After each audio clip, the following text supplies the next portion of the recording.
गरिमा जी, सैन्य धाम देखिए इतना अच्छा तो सब कुछ बहुत अच्छे विजन के साथ बनाया जा रहा है। आप लोगों ने बीच में कलंगा लगा दिया। अब अड़ंगा कहें या फिर पता नहीं क्या है इसके पीछे की राजनीति, या फिर क्या हो सकता है एक अच्छी सोच भी हो। आप कह रहे हैं कि नहीं, सैन्य धाम जो है बिपिन रावत के गांव को लेकर जाना चाहिए। ये क्यों, ऐसा क्यों कर रहे हैं आप लोग? क्या जानबूझ करके कर रहे हैं या फिर एक समय की जरूरत है उस हिसाब से कर रहे हैं, या फिर चुनाव है उससे पहले इस मामले को थोड़ा सा बढ़ाना या लटकाना चाहते हैं? ये ब्रेन चाइल्ड जो है ये वर्तमान सरकार का है, गौरी शंकर जी। और मैं कर्नल कोतवाल जी की बात से भी सहमत हूँ और लगातार हमने इस बात को उठाया है कि सैन्य धाम से आपका क्या अभिप्राय है। जो कर्नल कोतवाल जी ने आज प्रेस वार्ता करके जो बात रखी है, निश्चित तौर पर सैनिकों के लिए हमने युद्ध स्मारक बनते हुए देखे हैं, शौर्य स्मारक बनते हुए देखे हैं, लेकिन धाम शब्द को हमने कभी सैनिकों के साथ जोड़ते हुए नहीं देखा। और असल में बात तो ये है कि उत्तराखंड अपने आप में सबसे ज्यादा सैनिक देता है पूरे भारतीय सेना को। तो ऐसे में आप एक शब्द से या एक कोई जगह बनाकर उसको महिमा मंडित नहीं कर सकते। तो कहीं ना कहीं इस शब्द का अभिप्राय नहीं समझा पाई भाजपा आज तक कि सैन्य धाम से उनका परिप्रेक्ष्य क्या है, उनका मंतव्य क्या है।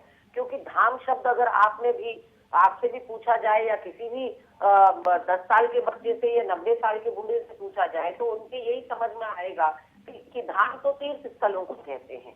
जो भी हमारे तीर्थ स्थल होते हैं, जैसे उत्तराखंड को 4 धाम की भूमि कहा जाता है, केदारनाथ, बद्रीनाथ, गंगोत्री, जमुनोत्री, यहाँ पर बच्चे हैं। तो ऐसे में कहीं ना कहीं भाजपा ने राजनीति करने की कोशिश तो करी। तो क्या इसमें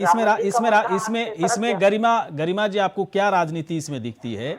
अगर सैनिकों के सम्मान के लिए, उनकी शहादत को सम्मान देने के लिए अगर एक किसी खास जगह पर स्मारक बनाकर एक धाम की तरह अगर उसे देखने की अगर जरूरत है, तो इसमें क्या दिक्कत हो सकती है? मुझे तो लग रहा है सैनिकों के लिए इससे बड़ा कोई सम्मान नहीं हो सकता। देखिए, पहले तो गौरी शंकर जी, मैं आपकी पीसीआर टीम से निवेदन करूंगी कि वो मुझे स्काइप पे जोड़ने का कष्ट करें, क्योंकि किसी टेक्निकल फॉल्ट की वजह से शायद मैं हट गई हूँ। वहीं दूसरी ओर मैं कहना चाहूंगी कि हम कहीं पर भी सैनिकों के प्रति अपमान की बात तो कर ही नहीं रहे। हमने बस राज्य सरकार को, देखिए, विपक्षी दल केवल विरोध करने के लिए नहीं होते। विपक्षी दल इसलिए भी होते हैं कि वो सरकारों को सही रास्ता दिखा सके।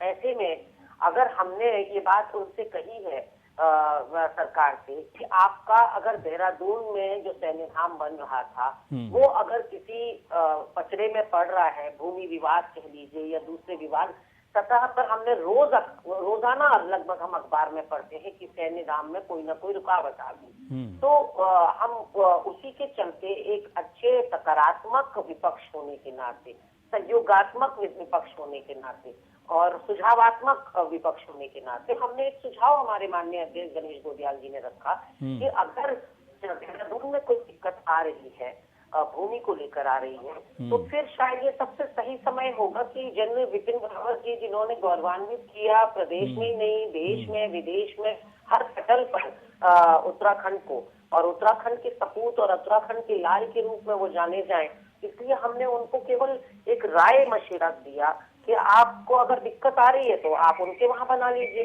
तो मुझे लगता है कि निश्चित तौर पर ये कहीं से कहीं तक कोई गलत नहीं थी।